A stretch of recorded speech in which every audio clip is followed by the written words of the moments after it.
Baik, Assalamualaikum, selamat siang. Selamat siang anak-anak. Waalaikumsalam, selamat siang, Bu. Gimana kabar kalian? Sehat, Bu. Wah, luar biasa ya. Eh, Baiklah, untuk pertemuan kali ini kita akan memulai pembelajaran dengan materi pembelahan sel pada organel sel hewan dan tumbuhan. Sebentar ya, Ibu share PPT-nya. Baik, Bu. Nah, anak-anak, sebelum kita lanjut ke materi, alangkah lebih baiknya kita awali dengan doa. Berdoa mulai.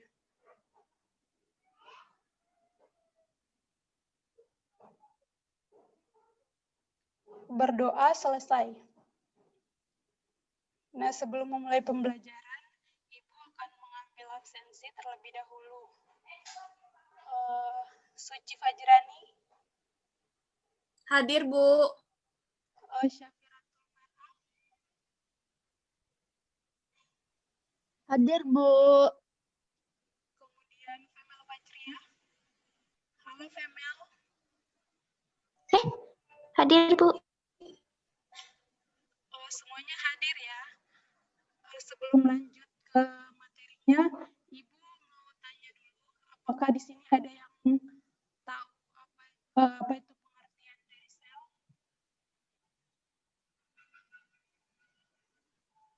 Unit terkecil, Bu. Benar sekali. Dari Vira bisa menjawabnya lagi. Pira akan menjelaskan apa itu sel itu, Bu, terlebih dahulu. Sel itu adalah unit terkecil yang menyusun suatu organ dari suatu, Bu. Apakah benar, Bu? Benar sekali. Nah, mungkin dari Femel ada pendapat dari Femel mengenai sel?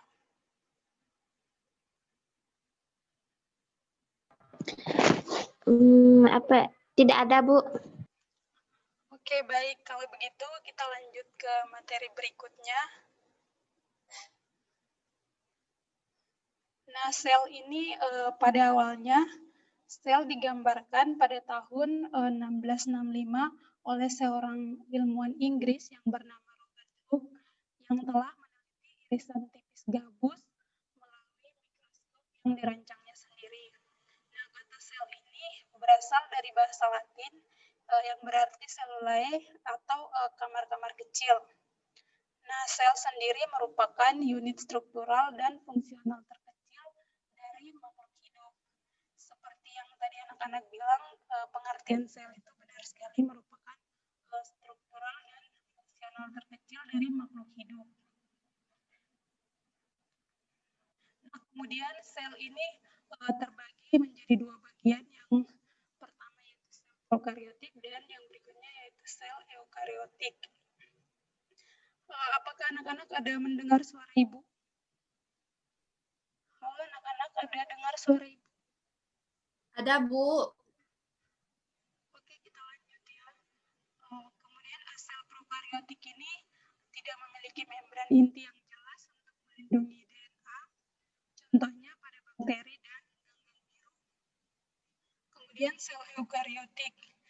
Sel eukariotik ini memiliki membran sitoplasma yang dikelilingi membran yang jelas dan inti sel yang berisikan DNA. Contohnya pada tumbuhan dan hewan tingkat tinggi serta fungi.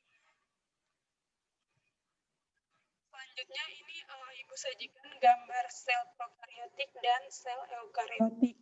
Anak-anak bisa melihat organel-organel yang terdapat pada sel prokariotik dan sel eukariotik pada gambar di slide PPT-nya. Silakan dilihat terlebih dahulu.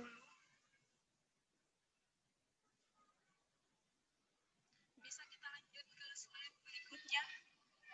Halo anak-anak, bisa kita lanjut ke slide berikutnya?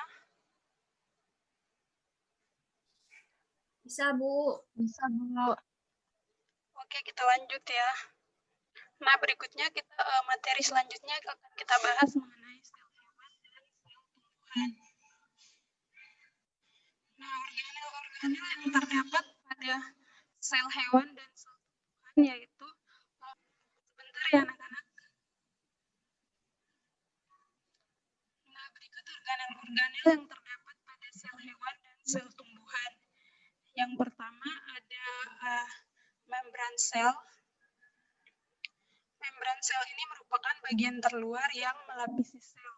Membran sel ini bertindak mengatur keluar masuknya sel, sehingga juga berperan mengatur keseimbangan internal sel.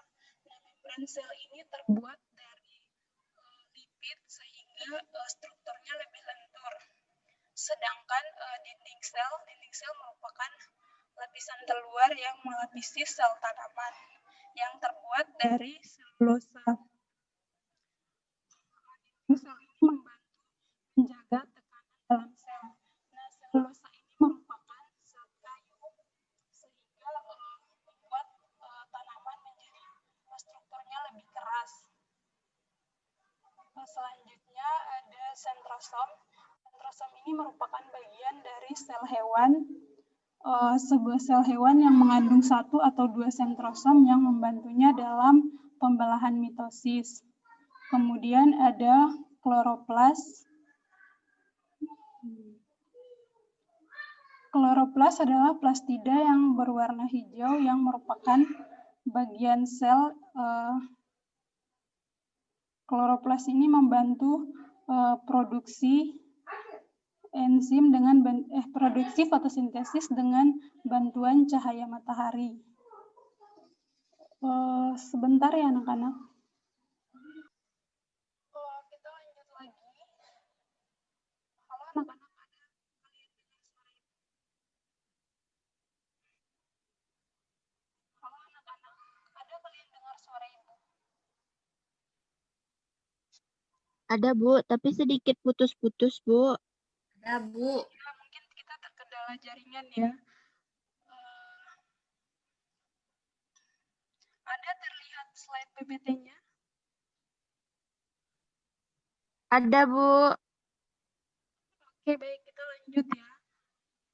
Berikutnya yaitu sentrosom. Sentrosom ini merupakan bagian dari sel hewan. Nah, sebuah sentrosom ini dapat mengandung satu atau dua sentrosom yang membantunya dalam pembelahan mitosis. Kemudian kloroplas. Kloroplas adalah plastida berwarna hijau yang merupakan bagian sel tanaman.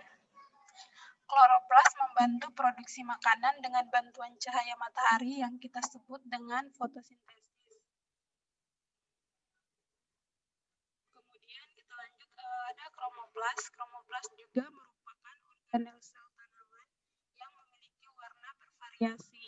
Nah, kromoplas ini berisi saprofil dan karoten yang memberi warna pada bunga dan buah-buahan.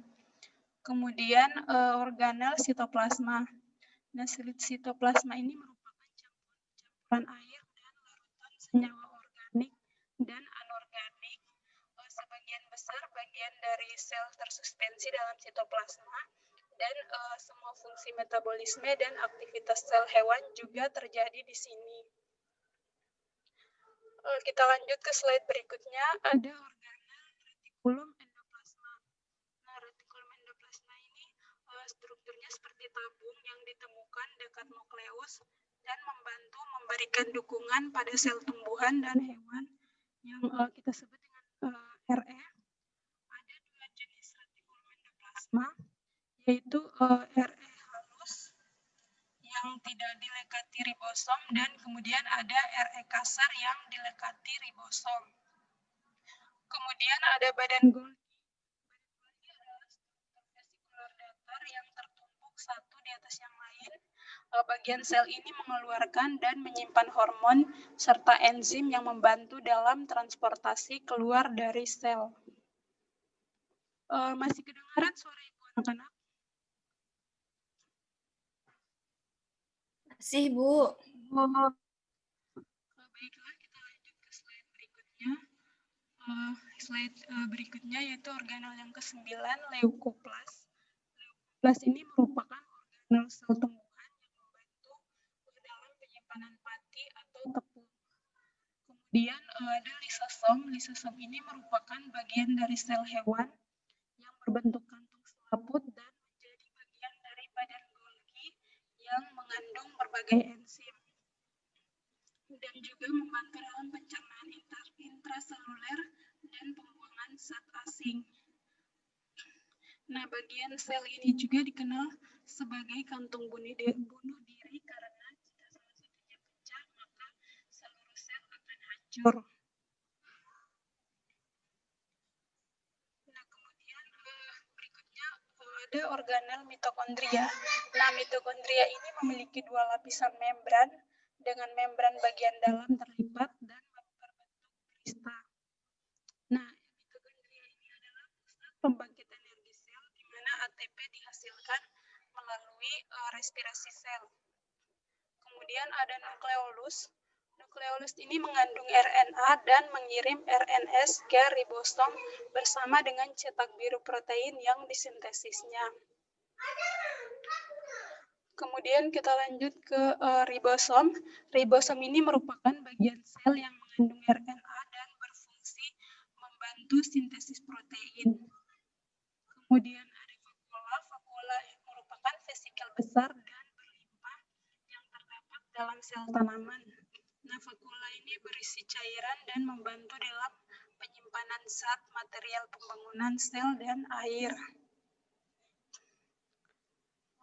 Nah, yang terakhir yaitu nukleoplasma. Nukleoplasma ini merupakan cairan kental yang mengandung serat kromatin yang terdiri dari DNA. Serat kromatin ini mengalami perubahan struktur setelah pembelahan sel dan kita sebut dengan kromosom. Nah, kromosom ini berisi informasi turun-temurun dari gen. Apakah masih kedengaran suara Ibu?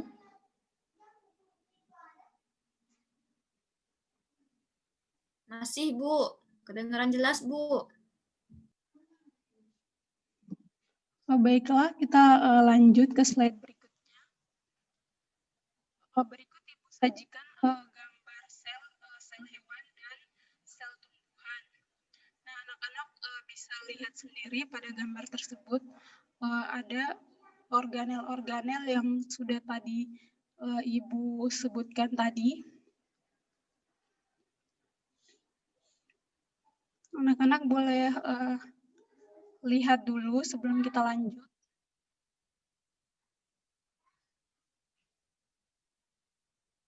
Bisa kita lanjut ke slide berikutnya. Halo anak-anak, apakah bisa kita lanjut ke slide berikutnya? Bisa, Bu. Bisa, Bu. Baiklah, kita lanjut ya. Berikut adalah slide yang terakhir dari materi kita, yaitu bagian-bagian sel pada sel tumbuhan dan sel hewan, yang mana ada organel yang terdapat pada sel tumbuhan namun tidak terdapat pada sel hewan, kemudian sebaliknya, dan juga ada organel yang terdapat pada kedua-dua sel hewan dan tumbuhan tersebut. Nah, ada dinding sel. Dinding sel ini terdapat pada sel tumbuhan namun tidak terdapat pada sel hewan. Kemudian membran plasma, organel sel, nukleus, retikulum endoplasma, ribosom. Kelima organel ini terdapat pada sel tumbuhan dan sel hewan. Kemudian badan mikro ini terdapat pada sel tumbuhan namun tidak terdapat pada sel hewan. Kemudian ada peroksisom dan glioksisom. Keduanya terdapat pada sel hewan dan sel tumbuhan. Kemudian ada kompleks Golgi dan mitokondria. Nah, kedua organel ini tidak terdapat pada sel tumbuhan namun terdapat pada sel hewan. Kemudian organel lisosom. Organel ini terdapat pada sel tumbuhan namun terdapat juga pada sel hewan tetapi jarang. Kemudian ada sentriol ini tidak terdapat pada sel tumbuhan pada sel hewan terdapat. Kemudian ada plastida dan vakuola. Nah, kedua organel ini terdapat pada sel tumbuhan. Pada sel hewan, plastida tidak terdapat. Vakuola ada, namun ukurannya kecil. Nah, sekian materi kita hari ini.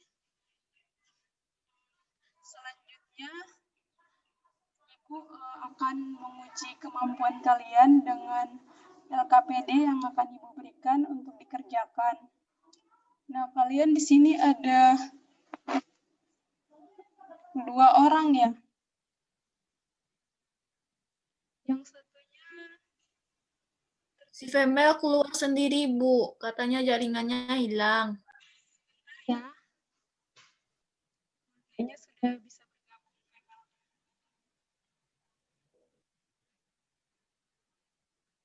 Halo Femel, bisa dengar suara Ibu? Bisa, Bu. Nah, Femel, materi kita sudah selesai ya. Sekarang Ibu akan memberikan LKPD untuk menguji kemampuan kalian. Sebentar ya.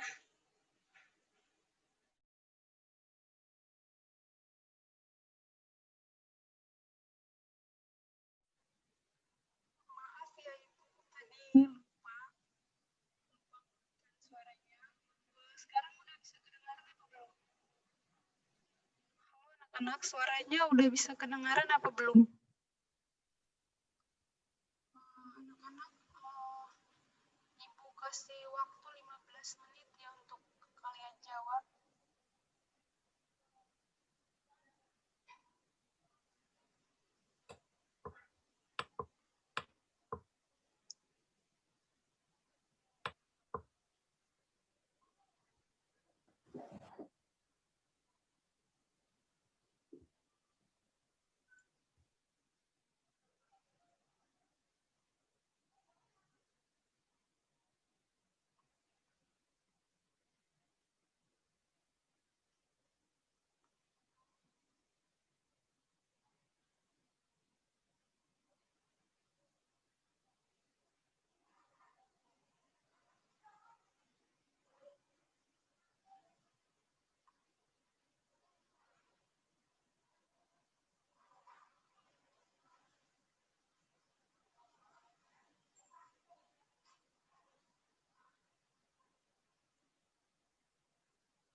Halo anak-anak, apa sudah kedengaran suara Ibu?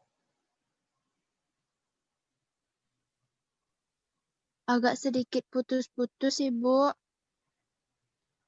Kalau misalnya putus-putus, LKPD-nya nggak usah kita jawab di sini, nanti dikumpulkan ke Ibu saja. Nilainya akan Ibu berikan di pertemuan minggu depan.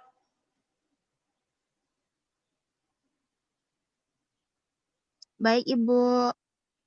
Jadi apakah kita Baik, Bu. Ibu. kita tidak menjawab pertanyaan? Bagaimana, Vira? Pertanyaannya, Bu. Jadi apakah kita tidak membahas pertanyaan dari LKPD tersebut, Bu? Kalian kerjakan saja, nanti kita bahas kalian minggu depan aja.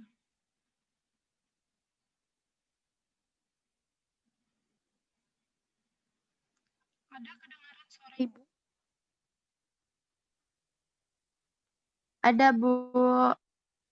Ya, jadi LKPD-nya nanti dibahas minggu depan saja. Sekalian Ibu berikan nilai kalian.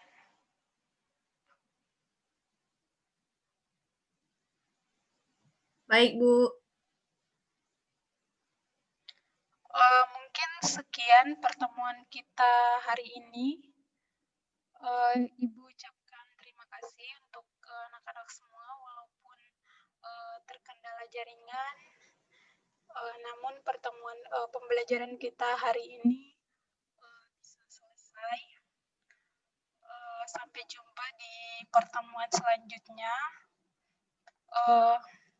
Tetap jaga kesehatan walaupun kita juga terkendala pertemuan tatap muka karena pandemi COVID-19.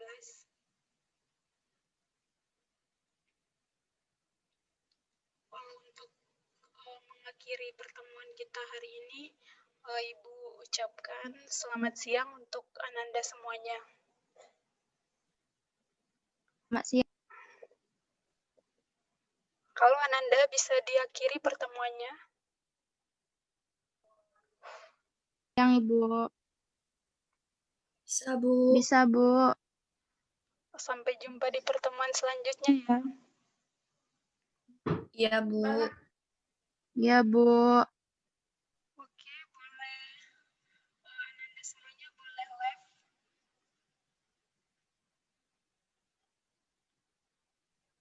Baik, Bu. Terima kasih banyak ya, Bu. Baik, Bu. Terima kasih, Bu. Ya, sama.